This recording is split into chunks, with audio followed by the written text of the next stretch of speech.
Padre nuestro que estás en los cielos, Señor, Rey de la creación, te damos gracias, Padre, por un día más de vida que nos permites. Gracias porque has renovado tu misericordia para con cada uno de nosotros.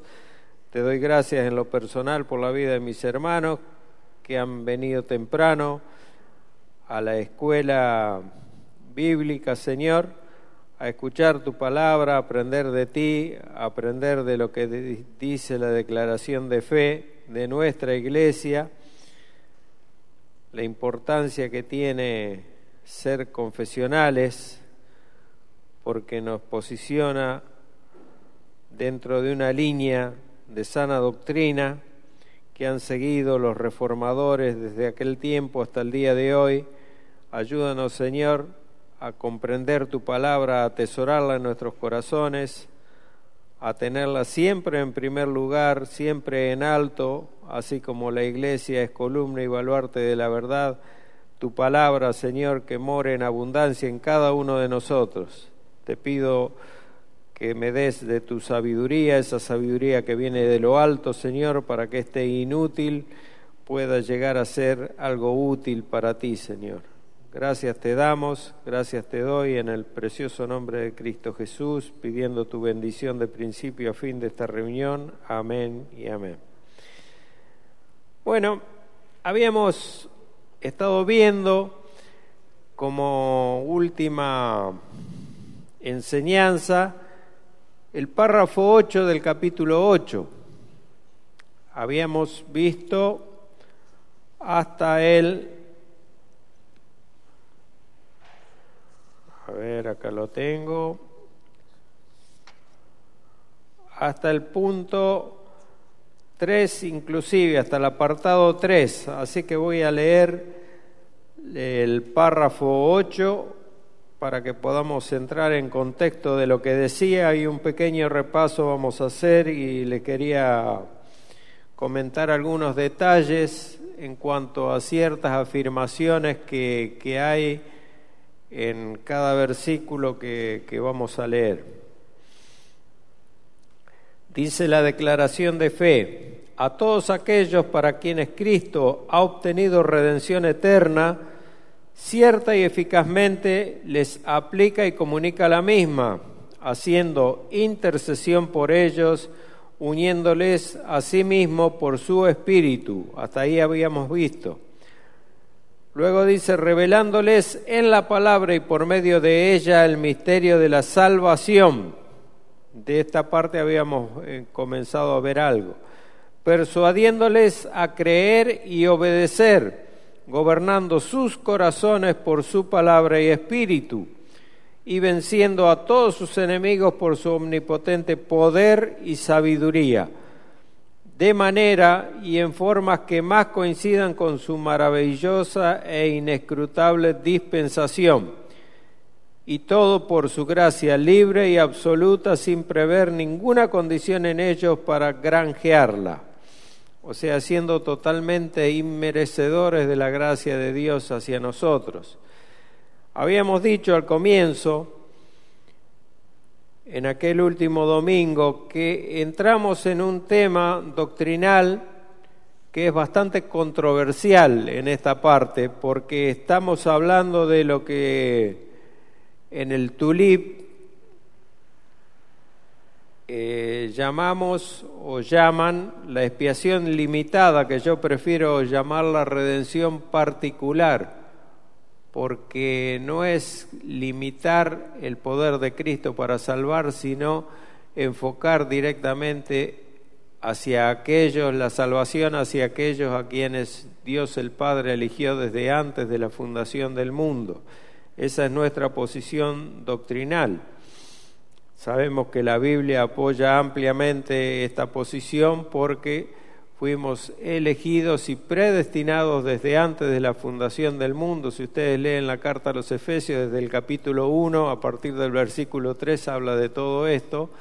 Sigue en el capítulo 2 y así sucesivamente.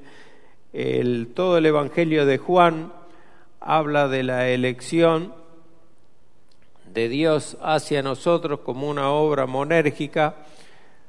no es una sinergia, no es algo que tenga que ver con nosotros colaborando con Dios, sino que toda la obra de salvación de principio a fin es monergista, o sea, es una acción de parte de Dios hacia nosotros por gracia únicamente, y eso es lo que desarrolla este párrafo de la declaración de fe.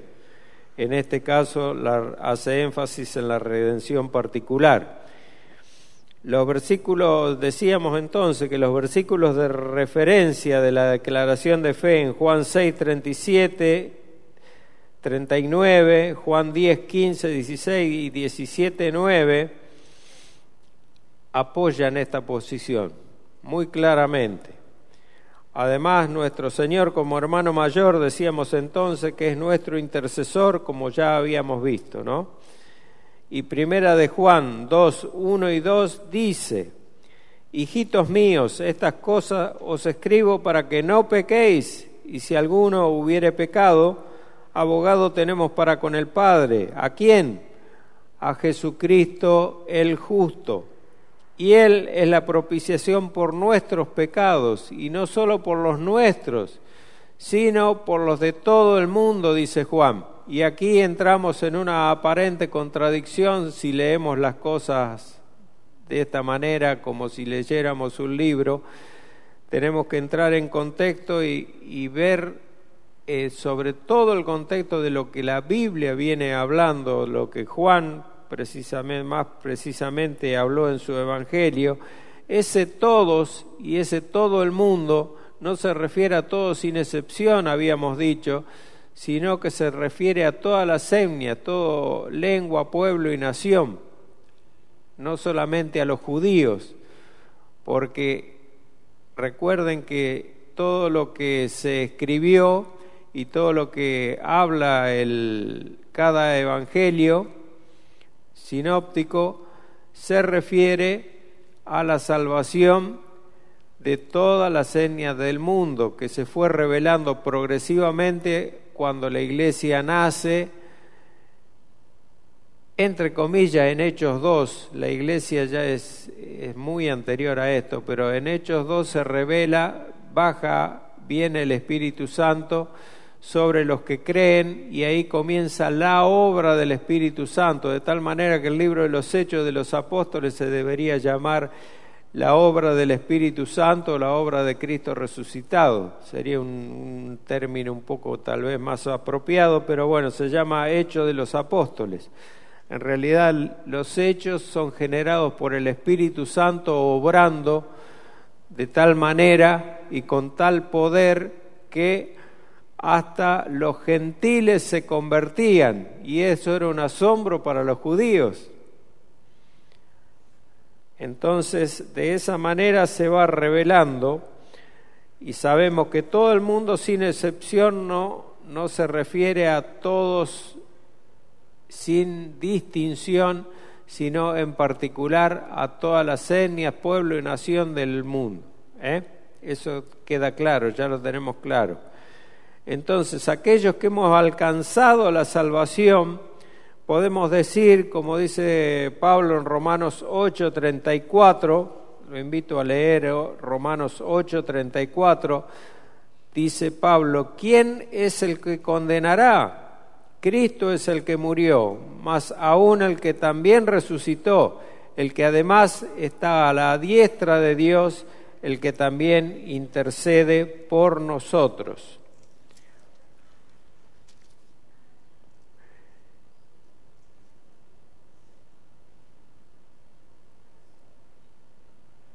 La NBI dice: ¿quién condenará? Cristo Jesús es el que murió e incluso resucitó y está a la derecha de Dios e intercede por nosotros.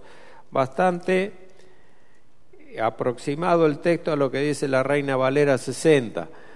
Yo tengo la NBI, bueno, las dos versiones, la NBI y la Reina Valera 60, para compararlo, porque vamos a hablar algo al respecto de esto para que lo tengan claro.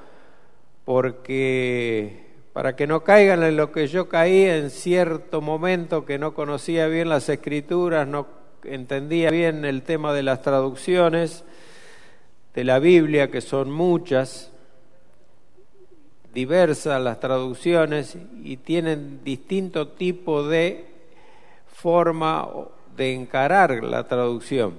Algunos hacen una traducción literal, lo más literal posible, y tratan de mantener ese tipo de traducción, y otros hacen una traducción basada en el significado de la Escritura para que se pueda entender. Ahora vamos a hablar más en profundidad de esto. Entonces, dice Pablo que aquellos que hemos alcanzado la salvación, que fuimos regenerados, que fuimos objeto de la fe que Dios entregó a los suyos, podemos afirmar con sumo gozo que ahora pues, como dice Romanos 8:1, ninguna condenación hay para los que están en Cristo Jesús,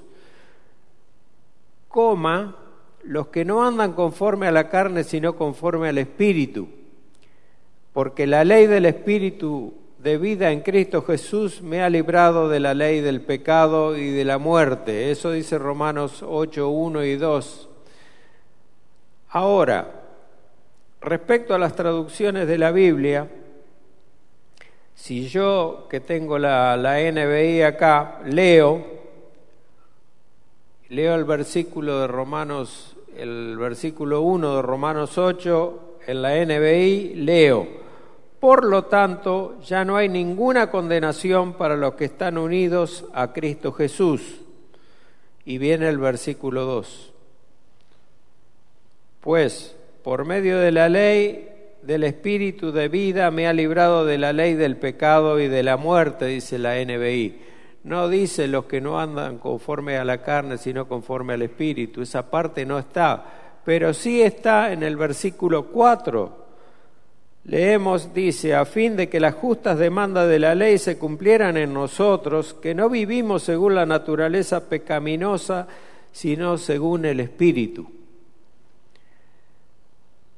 Esta aparente diferencia, bueno, esta diferencia no es aparente, hay una diferencia. Tiene un porqué. Yo le decía que no quiero que caigan en lo mismo que caí yo cuando no conocía las Escrituras, no conocía absolutamente nada de la historia bíblica, las traducciones y todo eso, que deseché la NBI por mucho tiempo,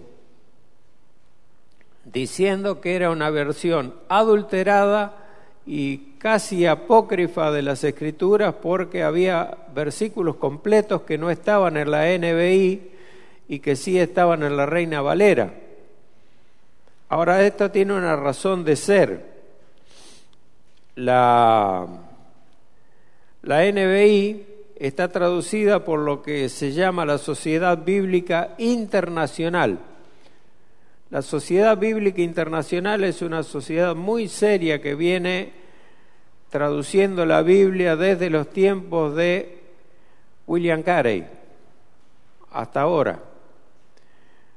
Cuenta con más de 100 eruditos bíblicos, los cuales van haciendo la traducción, la comparación y la final escritura de las versiones de la Biblia. Ahora hay dos tipos de manuscritos de los cuales se toma la traducción de las Biblias. Por ejemplo, la Biblia de las Américas, la Nueva Biblia de las Américas Hispanoamericana y la Reina Valera 60 toman del Textus Receptus o texto recibido, que es un texto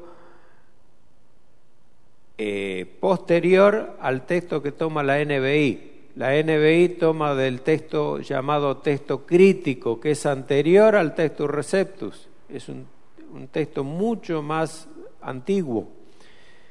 Y en esos textos, en esos manuscritos, hay varias partes de versículos que no figuran, que sí agrega luego la Reina Valera 60, porque los escribas que han traído, traduciendo, actualizando las Escrituras, han volcado aparentemente por motus propio, no porque la Escritura original lo dijera, sino por motus propio, porque le parecía que quedaba bien, Esto yo creo que le comenté algo el último domingo. Y Romanos 8.1 cae dentro de esta metodología y dice: ahora pues ninguna condenación hay para los que están en Cristo Jesús, y agrega: los que no andan conforme a la carne sino conforme al Espíritu. Estas últimas palabras, los que no andan conforme a la carne sino conforme al Espíritu, como les leí recién de la NBI, en esa versión no figura, y en otras versiones más. ¿En cuáles versiones no figuran? En las versiones en las cuales están tomadas del texto crítico, de los textos más antiguos. Tengan en cuenta que hoy en día no existen originales ya de los textos bíblicos. No existen originales, todos esos textos se han perdido prácticamente en su gran mayoría, algunos en su totalidad, y se han ido reencontrando. Por ejemplo, en Qumran, en las cuevas de Qumran se encontraron muchos manuscritos que correspondían a todos los textos que después formaron el Textus Receptus, por ejemplo, y de los cuales toma la Reina Valera. La Reina Valera tiene una forma original y literal de analizar cada palabra y así lo va traduciendo al idioma que sea, al inglés, al español, al ruso, a lo que sea, al idioma que fuere. El tema es que tenemos que tener en cuenta que los originales, el idioma original es el idioma original.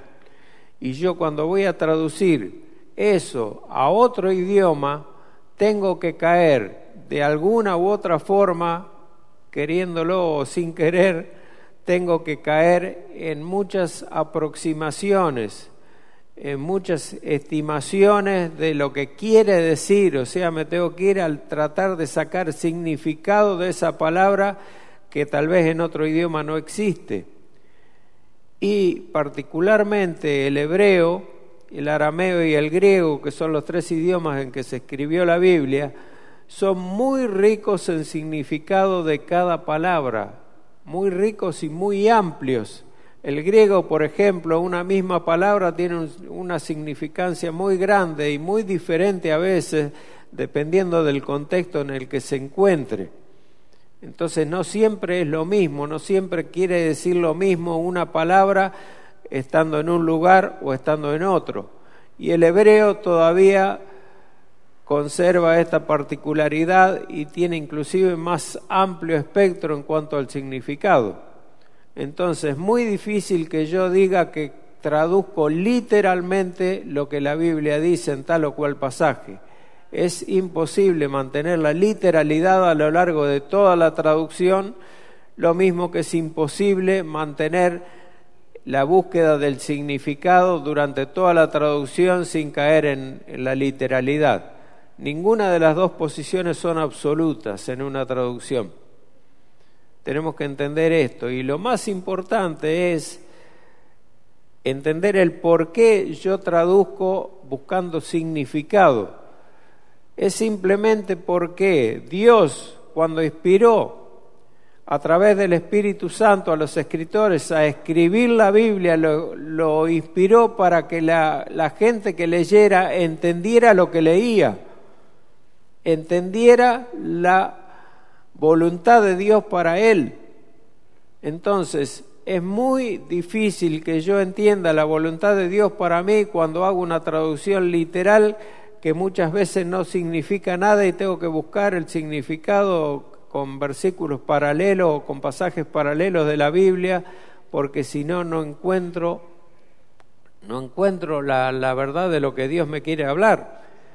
Por eso de ahí la importancia y el valor que tienen este tipo de traducciones, que muchas veces ustedes han escuchado al pastor Raúl que dice la versión parafraseada. En realidad no es literalmente así parafraseada, porque muchas versiones no son parafraseadas, sino son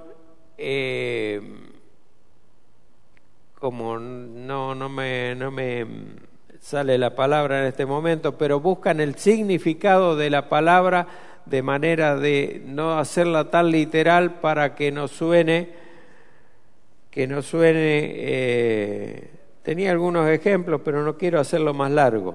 Quiero que sepan esto nada más, de por qué la NBI, hay versículos que si ustedes lo leen no lo van a encontrar, o lo van a encontrar cortados. Es porque las traducciones que toma la NBI son los manuscritos más antiguos, que son los manuscritos llamados texto crítico. La Reina Valera toma del Textus Receptus o texto recibido, que son manuscritos más a nuestra época, digamos. Otra particularidad, la NBI es una Biblia, una traducción relativamente moderna. Salió la primera edición en 1999, siendo que la Biblia Reina Valera es muy anterior, es del siglo XVIII. Entonces no tenemos para compararla mucho asidero para compararla. Dicho esto, seguimos escuchando a Pablo. Después que dice ninguna condenación, que leemos Romanos 8, 1 y 2, él está basándose en que nada bueno hay en nosotros, Pablo. Y por naturaleza caemos una y otra vez en pecado. Entonces, ¿cómo podemos afirmar una cosa semejante, que ninguna condenación hay para los que están en Cristo Jesús, si seguimos sin hacer cosas buenas? La respuesta nos la da Pablo en el capítulo anterior de la carta. Recuerda que la Biblia no está escrita en versículos, en capítulos, pero un poco antes de lo que nosotros tenemos como capítulo 8, está el capítulo 7, chocolate por la noticia. Pero en el capítulo 7, Pablo se aflige grandemente porque dice en el versículo 21, así que, queriendo hacer yo el bien, hallo esta ley, que el mal está en mí, porque según el hombre interior me deleito en la ley de Dios, pero veo otra ley en mis miembros, que se rebela contra la ley de mi mente y que me lleva cautivo a la ley del pecado que está en mis miembros. Es todo un problema porque le pasaba a un apóstol, no a cualquier persona, un hombre elegido especialmente por Dios y ungido especialmente por Dios con todos los dones para hacer su trabajo, que era ir y llevar el Evangelio hasta lo último de la tierra. Él fue el primer y gran fundador de iglesias, el más prolífico, inclusive escritor del Nuevo Testamento. Y a él le pasaba precisamente lo mismo que nos pasa a nosotros. Queriendo hacer el bien, sabiendo hacer el bien, a veces es como que nos negamos a hacer el bien y nos sale a hacer el mal, hacer lo malo. Sabemos que no tenemos que envidiar y envidiamos. Sabemos que no tenemos que odiar y odiamos. Sabemos que no tenemos que decir palabras deshonestas y lo hacemos. Y yo soy el primero, ¿no? Y muchas cosas así. Saber es una cosa, tenerlo grabado en nuestra mente es una cosa, pero hay otra ley en mis miembros, en mi lengua sobre todo, en mis manos, en mis pies. Mis pies me llevan hacia el pecado, mis manos me llevan a manipular el pecado, mi lengua me lleva a contaminar a otros con el pecado cuando hablo, y hablo cosas que no deben ser. Entonces, ante este dilema, si un hombre como Pablo expresa esto, ¿qué hay de nosotros? ¿Qué esperanza hay para nosotros? Inmediatamente este hombre de Dios reconoce el pecado en su carne, lo confiesa y luego es como que explota en alabanza porque dice: miserable de mí, ¿quién me librará de este cuerpo de muerte?, se pregunta. Y dice: gracias doy a Dios por Jesucristo, Señor nuestro. Así que yo mismo, con la mente, Sirvo a la ley de Dios, mas con la carne a la ley del pecado. Pero ¿quién es el mediador ante Dios para que nosotros seamos perdonados por este tipo de accionar? Esta cuestión que no nos podemos sacar de encima hasta que estemos glorificados. Jesucristo y la obra de Jesucristo en nuestro favor. A través de Él hallamos la gracia para el oportuno socorro. A través de Él somos justificados por medio de la fe. Si no fuera por Jesucristo y su obra, nosotros no tendríamos perdón de Dios absolutamente. Entonces, esta es la respuesta al problema del pecado del hombre. El diablo siempre nos va a acusar, siempre nos va a acusar. Es muy hábil el diablo, te tienta, es como que te agarra del hombro y te lleva, vení, vamos a hacer tal cosa. ¿Por qué no haces tal cosa? ¿Qué te parece? Si es lindo, es bueno. Y a nuestra carne le gusta el pecado, eso no nos podemos evitar, a nuestra carne le gusta el pecado. Y un poquito de ayudita del diablo, y caemos. Pero después que caes en el pecado, ¿sabes lo que te dice Satanás? Mirá lo que hiciste, te voy a denunciar con Dios. Mirá lo que hiciste, te dice. No te dice, bueno, caíste, andá y confesate con Dios. No te dice, mirá lo que hiciste. Te hace sentir culpable. Te hace sentir culpable y en realidad sos culpable. Somos culpables. El acusador de los hermanos. Pero nosotros tenemos una ventaja para con Satanás, que ya hemos sido justificados por Dios. Si leemos en Romanos 5, Pablo dice, justificados pues, ¿por qué? Por la fe. Tenemos ¿qué? Paz para con Dios. Lo más grandioso que nos puede pasar, lo más grande, lo más hermoso, lo más valioso que nos puede haber pasado es haber sido justificado legalmente con Dios, porque obtenemos la paz con alguien que antes era nuestro enemigo. Nosotros éramos enemigos de Dios y Dios expresaba toda su ira sobre nosotros para descargarla en el momento que Él quisiera. Sabemos eso. Cuando no llegamos nosotros, por más elegidos que fuéramos, hasta el momento de la regeneración, cuando Dios nos abre los ojos y nos da la fe para poder creer, hasta ese momento somos enemigos de Dios. Hasta ese momento estamos bajo la ira de Dios, como cualquier ser humano normal que no conoce a Dios y que no es ni elegido ni predestinado. Entonces los méritos nuestros no son ninguno. Absolutamente ninguno, pero la gracia de Dios obrando en nosotros nos justifica por medio de la fe que nosotros ejercemos. ¿Y quién ganó esos méritos? Porque la culpa por el pecado la tuvo que haber pagado alguien.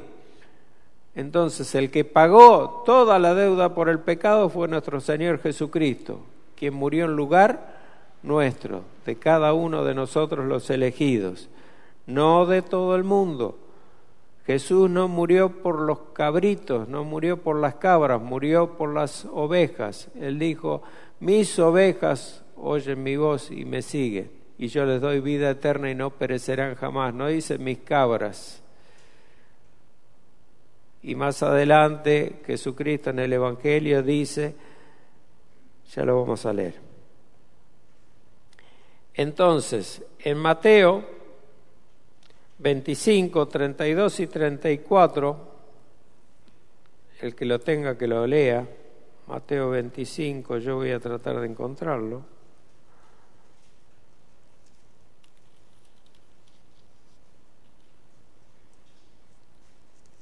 ...32 y 34 dice... todas las naciones se reunirán delante de Él. O en la Reina Valera dice, serán reunidas delante de Él todas las naciones, y apartará los unos de los otros, como aparta el pastor las ovejas de los cabritos, y pondrá las ovejas a su derecha y los cabritos a su izquierda. Y luego los versículos 41 y 46 dicen, luego dirá a los que están a su izquierda, apártense de mí, malditos, al fuego eterno, preparado para el diablo y sus ángeles. Y en el 46, estos irán al castigo eterno y los justos a la vida eterna. Ahora, pondrá las ovejas a su derecha y los cabritos a su izquierda. Esto es importante. Acá va a haber una discriminación. Por más que algunos consideren mala palabra, es así. Discriminar significa separar, clasificar y decir esto es malo y esto es bueno. Yo tal vez no lo pueda hacer, ni ninguno de ustedes tal vez lo pueda hacer con autoridad, pero Dios sí, porque tiene toda la autoridad para hacerlo. Él sabe lo que es bueno y Él sabe lo que es malo.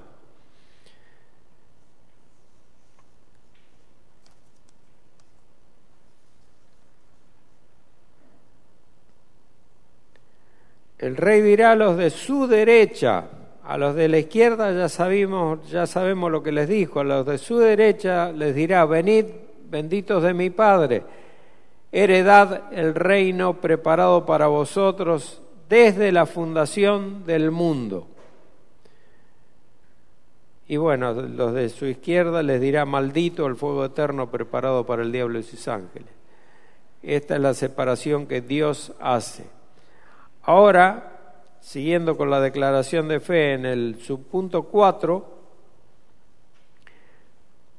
o en el apartado 4 del párrafo, dice, en lo que respecta a lo que la declaración de fe llama el misterio de la salvación, ahí habla del misterio de la salvación, podemos ver que efectivamente esto es así, un misterio. ¿Y dónde lo podemos ver? En Juan 15, 13 y 15. Los invito a ir a Juan 15, 13 y 15. Recuerden que siempre es importante que lo leamos en la palabra. Juan 15, 13 y 15 dice, nadie tiene mayor amor que este, que uno ponga su vida por sus amigos. Ya nos he llamado siervo porque el siervo no sabe qué es lo que hace su Señor, pero los he llamado amigos porque todas las cosas que oí de mi Padre os las he dado a conocer. En esta parte de la metáfora acerca de la vid verdadera, nuestro Señor establece los principios de una vida cristiana fructífera. Porque Juan 15, recuerden que él tiene como título la Reina Valera, la vid verdadera. ¿Y quién es la vid verdadera? Nuestro Señor Jesucristo, la vid verdadera. Nosotros, unidos a Él, fructificamos. No queda otra opción. Pero separados de mí, dice el Señor, nada podéis hacer. Recuerden esto, siempre. Vemos una referencia a la expresión suprema de amor de parte de Jesús hacia los otros, hacia los suyos, que se muestra por su sacrificio y muerte en la cruz. Este ejemplo del sacrificio hasta la muerte es un ejemplo para nosotros, no es un ejemplo para dejarlo escrito en la Biblia y nada más, es un ejemplo para que nosotros lo sigamos. El tema es, y la pregunta que nos tenemos que hacer, ¿estamos dispuestos a llegar a un sacrificio semejante? Que es lo que Cristo nos pide, ¿no? No es que es algo que se nos puede ocurrir a nosotros. ¿Estamos dispuestos a llegar al sacrificio de nuestra propia vida por nuestro hermano? Recuerden que Cristo es nuestro hermano mayor y Él se dio por nosotros. Yo creo que estamos, pero muy lejos, años luz de poder cumplir con esto. Podemos tener simpatía por nuestro hermano, podemos tener misericordia hacia nuestro hermano, podemos tener inclusive una actitud misericordiosa y piadosa hacia nuestro hermano que está sufriendo, pero llegar a dar la vida como Cristo hizo por nosotros, por nuestro hermano, yo creo que nos hace falta mucha gimnasia espiritual para lograrlo.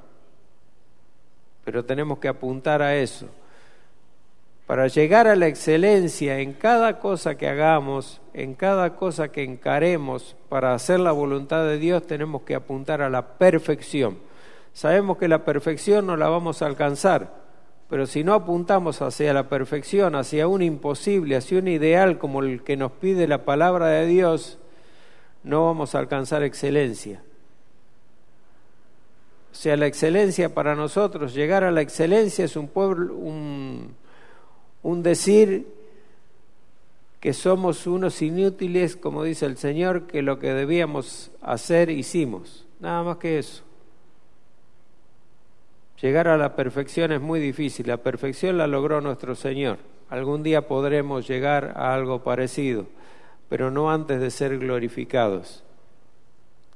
Pero eso no es una excusa para que dejemos de intentar y dejar de trabajar en nuestra santificación, porque a eso nos lleva, nuestra santificación progresiva nos lleva a acercarnos cada día más al carácter de Cristo. Sabemos que no lo vamos a alcanzar, no importa, pero ahí apuntamos. Esa es la perfección. Luego el Señor en su oración sacerdotal le dice al Padre, Juan 17:6, he manifestado tu nombre. ¿A quiénes? A los hombres que del mundo me diste. Y agrega, tuyos eran, y me los diste, y han guardado tu palabra. ¿Qué está diciendo Jesucristo aquí?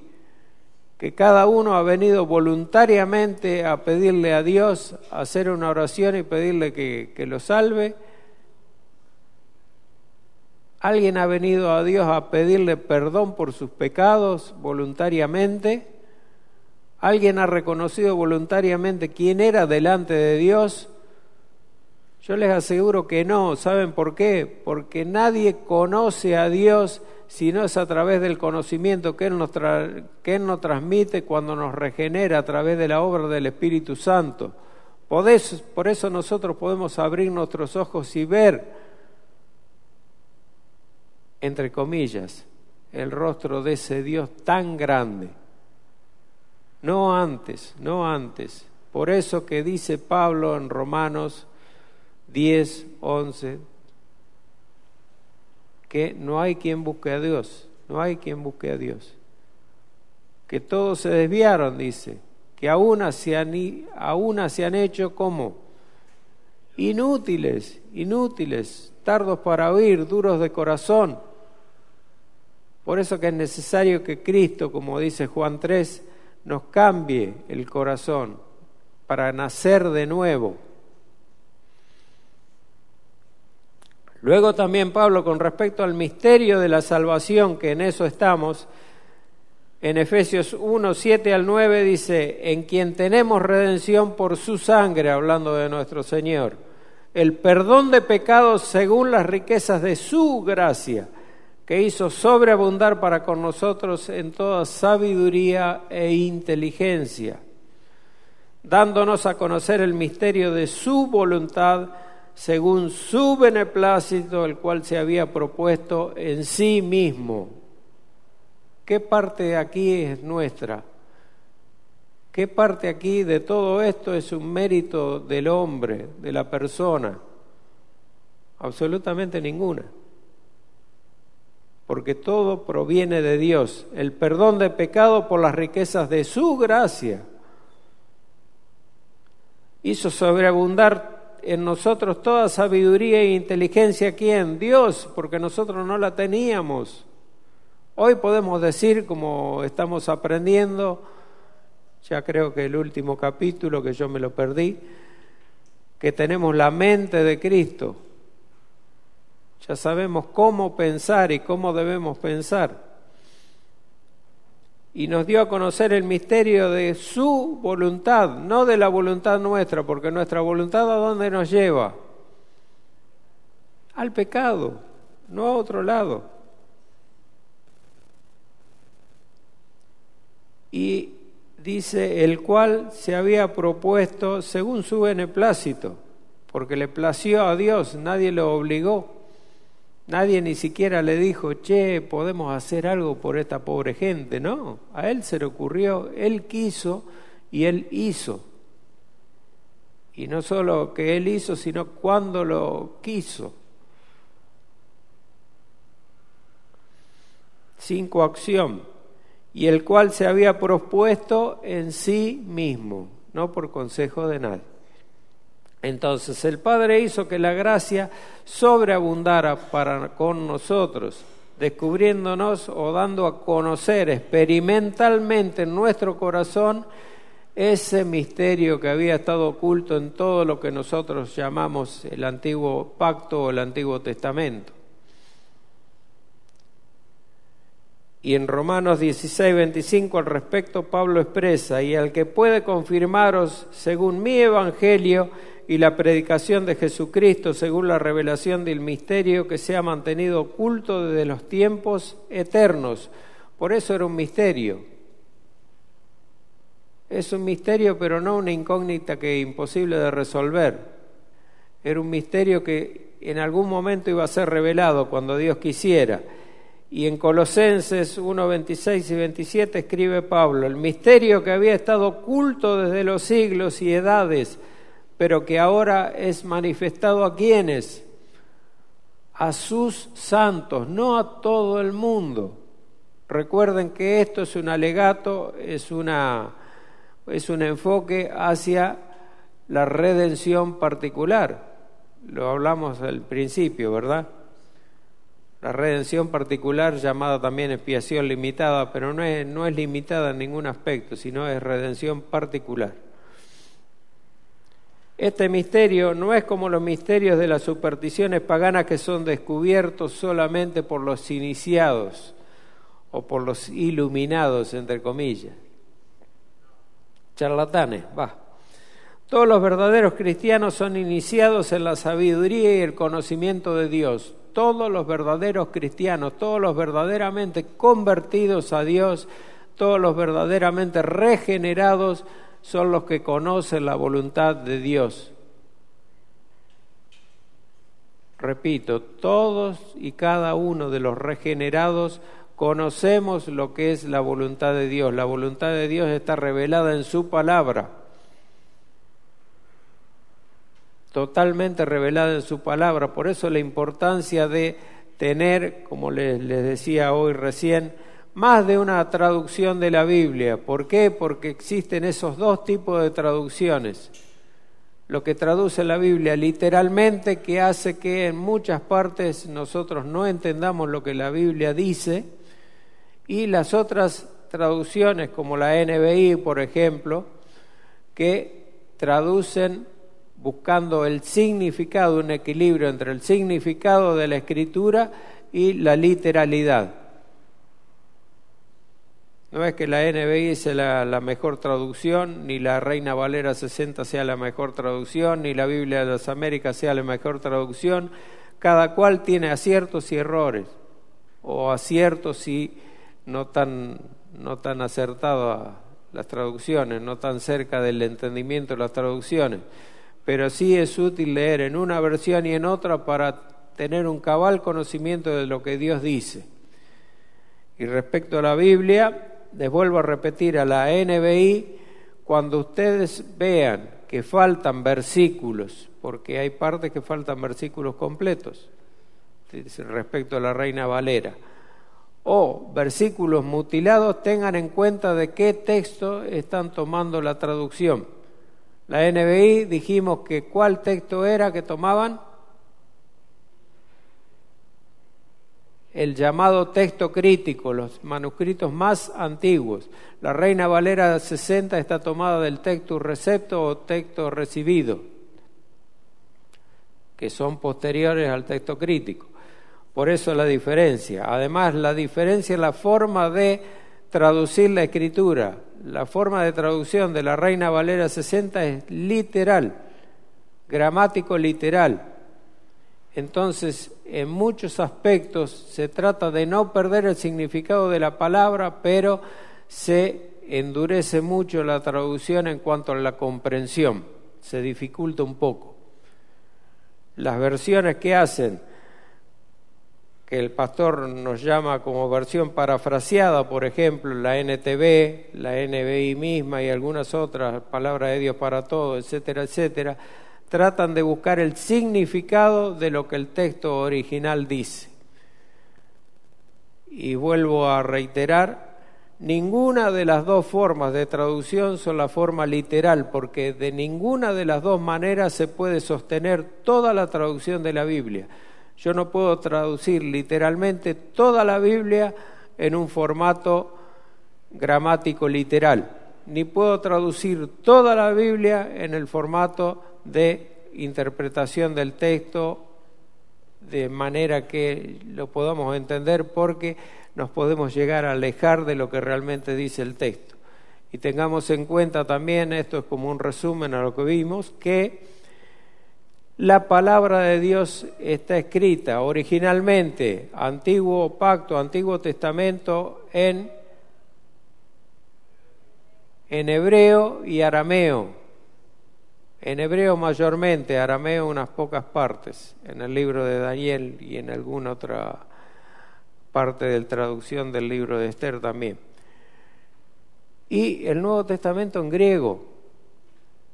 El griego es un idioma riquísimo en significados de cada una de las palabras y varía, vuelvo a repetir, de acuerdo al contexto en el que se encuentre. Una misma palabra en un contexto diferente tiene un diferente significado.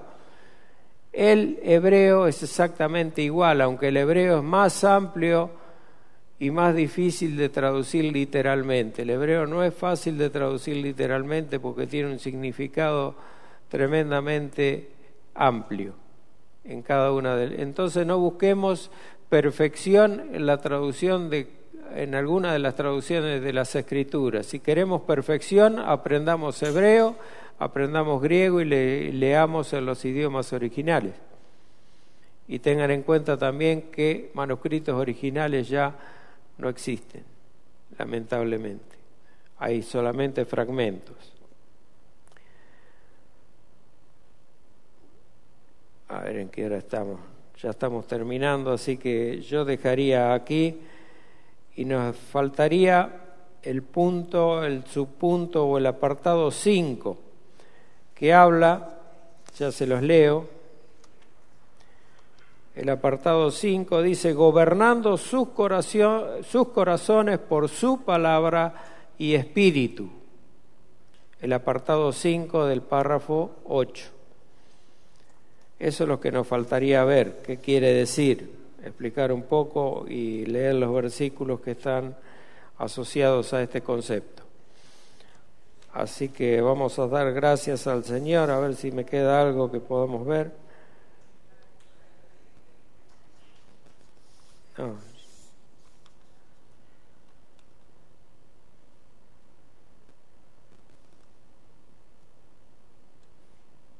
No, ya está todo cubierto el apartado 4, nos faltaría hacer un comentario acerca del apartado 5. Recuerden que tiene 9 apartados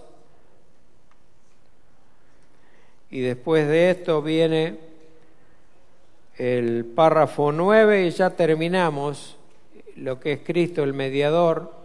Igual tenemos para un par de domingos más todavía, y después viene un tema especial, un tema fantástico, tremendo, que es la salvación. En el capítulo 9 habla de salvación. Aunque ya fuimos viendo elección, predestinación, ahora redención particular, vamos a hablar dentro del capítulo que viene de salvación un montón de temas que tienen que ver con todo lo que es nuestra doctrina fundamental. Que recuerden que nuestra doctrina viene de los tiempos de la Reforma, no es una doctrina que nosotros encontramos una declaración de fe en internet, la copiamos, como me pasó con una iglesia a la que yo asistía, que pregunté: ¿de dónde sale nuestra declaración de fe? Yo siempre curioso y haciendo preguntas que no dejan cómodo a veces a las personas. Y me dice uno de los responsables de la iglesia: Yo la encontré en internet, me pareció buena y la bajé y la adoptamos nosotros como declaración de fe. Tiene 10 o 12 puntos, pero son cuestiones muy básicas que no están. El problema es que no es que sea algo malo, no es que sea una herejía. El problema es que no está respaldado por la historia de la Iglesia. Y cuando nosotros tomamos una declaración de fe, por eso la necesidad de ser una iglesia confesional. Es una iglesia abierta para que los demás sepan qué doctrina tenemos, en qué creemos en verdad, en qué creemos. Y nosotros creemos en lo que creyeron los hermanos que vienen del tiempo de la Reforma. Desde ahí venimos nosotros creyendo, no en el calvinismo. El calvinismo es un invento, es una palabra que a mí me da mucha incomodidad. Nosotros somos paulistas, no somos calvinistas. Yo no adopto ninguna doctrina de Calvino, porque Calvino bautizaba niños. Yo no bautizo niños, no estoy de acuerdo con eso. Entonces no soy calvinista, nosotros no somos calvinistas. Somos paulistas. En todo caso, si queremos alguna doctrina fuera de la Biblia, podemos decir que somos agustinianos, que tenemos esa doctrina, pero no más allá. Nosotros, nuestra doctrina son las doctrinas de la gracia expresada en la Biblia. Y el que más escribió en la Biblia sobre el Nuevo Testamento, sobre doctrina, ¿quién fue? El apóstol Pablo, que escribió ¿cuántas epístolas? Escribió 13 epístolas y 14 si tomamos hebreo como de Pablo, como autoría de Pablo. Pero tiene, yo creo que hasta las huellas digitales, hasta el olor de Pablo tiene la epístola a los hebreos. Pero bueno, hasta aquí llegamos, hermanos. El domingo que viene vamos a continuar con el apartado 5.